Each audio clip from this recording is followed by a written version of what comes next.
What's up, y'all? Jake from Guitar Center here, hanging out with Tim Henson and the Ernie Ball booth at NAMM 2025. Today, we're checking out the Ernie Ball Tim Henson signature strings and accessories collection. We've got nylon classical strings, we've got electric strings, and a fret wrap. So with all of that in mind, Tim, where did this start? I guess Ernie Ball asked if I was interested in making a signature string, and I said, with you, of course. And so I looked at the website, and I noticed that they do not have a lot of signature artists as far as like the electric strings and stuff go. And, you know, the artists that they do have are like legends in the game. And so I was like, me? And so, yeah, you know, I gave them a bunch of unreasonable demands, and one of which was the hitting the low string and doing the harmonics and letting them ring together without the low string overpowering it. And another, like, kind of in that same vein would be like hitting the low string and then like tapping the 24th fret on the high E and not having that low string overpower that. It's just like, you know, it's kind of ridiculous to ask someone to do. It's like, is that even strings? I don't know. They did it. And yeah, I think it turned out pretty awesome, and I'm very, very stoked on it. That's sick. I mean, I think when you have an innovative playing style, sometimes you have to push the gear forward. And so I think there's something really special when you're creating signature gear to be able to say, ooh, is this possible? This is something that I love. It makes me unique. It makes the music unique. Obviously, the fans connect with it, and the players that are super inspired by your music are emulating that. And I think anytime you can give someone an accessible means of like, I want to feel connected to that music, I want to feel connected to that artist and that gear, like, cool, I'm going to pop that on my guitar and feel that. And I think, you know, your signature guitars with Ibanez, the classical and the electric have done so well. And I think this gives people an opportunity to lean even further into your sound and what makes that unique. Looking at these strings and this fret wrap, I mean, I know you talked about techniques, open strings and harmonics ringing out together. I mean, you lean into really kind of wacky out there tones. Did that influence the development of these beyond just which strings are ringing out at the same time? I guess the tones themselves, not so much, just because, you know, that's all fix it in post, you know.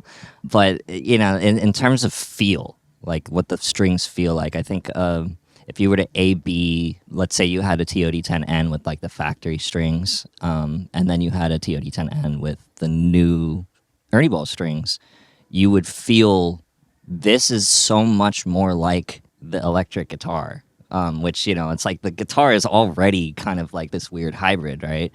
And you're kind of leaning even more into like the playability and the ease of what an electric guitar feels like in comparison to like an acoustic. So yeah, for me on stage, like I'm just switching back and forth between like an 8-string and a nylon and an 8-string and a nylon, and they're so drastically different feeling, you know.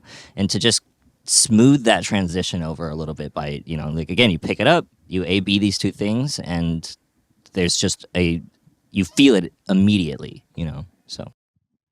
So it sounds like not only does it fit a dynamic playing style, but also a dynamic environment where you're bouncing between multiple kinds of guitars that ask different things literally of your hands. And so this, correct me if I'm wrong, as a tool kind of gets you there a little bit easier. You don't have to do as much mental math and geometry with your hands. Like, it's just comfy. That's awesome. Fret wrap. Why fret wrap? Why was that something that you really leaned towards and wanted? You know, as much as we tour, I'm a studio guy. I like to be in the studio and make crazy stuff on the computer. And when it comes to playing that crazy stuff, especially when I'm like working, like I just want to get the idea out quick and move on to the next thing so I don't lose steam, right? And if I'm just sitting there trying to like, I don't know, I'm dealing with like fret noise or just any of the like other strings, like it's especially if it's like something new that I haven't had time to really perfect and practice, you know, it's just like I'll write these crazy things and then spend a lot of time learning them. To be able to continue the writing process without getting hung up on, well, I can't play this yet, you know, the fret wrap really comes in super clutch because it's just muting all that stuff for me, and I get a super clean recording, and I can move on to the next thing and then deal with that late. You know, I'll take the fret wrap off when it's time to play live, and then, you know, you can hear all the mistakes then. But on the recording, I need it to be super pristine. So I really like that perspective that you shared about this is a tool in the studio to help me further the music so that I can get there on to the next. I think something that is really powerful is trying to learn something or take something on or write something that pushes you a little bit further. And having something like that, it's a little less like smash your head against the wall and allows you to push your musicianship further. I mean, your music, if you look online, there's a ton of people, obviously, covering your music and just really going at it. And it's one of the best ways to push your musicianship. Learn stuff that is too hard and then get there. And I think having something that allows you, not as a crutch, but as a tool in the process of getting there, I think that'll end up being really impactful on the musicians that are going to pick this up. And I think your music has done that for the industry and it's done that for guitar. So really exciting to be able to see that this is a toolkit that people are going to be able to pick up.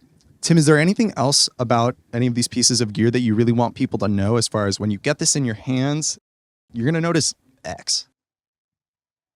I guess, just back to the feel thing. Like you pick it up, and this is the first time they've done the cobalt and the paradigm mixture. So, that's new. If you know what those feel like, it'll feel like a mixture. Like I said, between going back and forth, like if you A-B'd the factory strings versus the new ones, like you will feel the difference. So awesome. Things that haven't been done before for a guitarist that's doing things that haven't been done before. Tim, this has been awesome. If you want to learn more about the new Tim Henson Ernie Ball strings and accessories collection, head to guitarcenter.com and they'll be available this spring to get your hands on for yourself. If you want to learn more about all the gear that's new from NAMM in 2025, stay tuned on Guitar Center's YouTube channel. Thanks so much, Tim. thank you.